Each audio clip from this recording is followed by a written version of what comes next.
Pakistan Tehreek Insaf new York کے رہنما ظفر چیمہ کی والدہ کا جسد خاکی تدفین کے لیے پاکستان کے شہر سیالکوٹ روانہ کر دیا گیا۔ مرحومہ گزشتہ روز حرکت قلب بند ہو جانے سے انتقال کر گئی تھیں۔ پاکستان تحریک انصاف نیو یارک کے رہنما ظفر چیمہ کی والدہ منور سلطانہ طویل علالت کے باعث گزشتہ روز انتقال کر گئی تھیں۔ مرحومہ کینسر کے مرض میں مبتلا تھیں۔ مرحومہ کی تجہیز و تکفین الریان مسلم فیونرل سروسز میں ہوئی، جبکہ نماز جنازہ بروکلن کی مکی مسجد میں ادا کیا گیا۔ نماز جنازہ میں سیاسی و سماجی شخصیات اور کمیونٹی کے افراد نے بڑی تعداد میں شرکت کی۔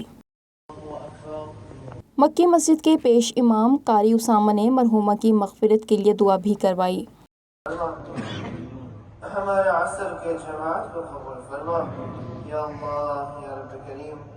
بعد نماز جنازہ ظفر چیمہ کی والدہ کا جسد خاکی تدفین کے لیے پاکستان کے شہر سیالکوٹ روانہ کر دیا گیا۔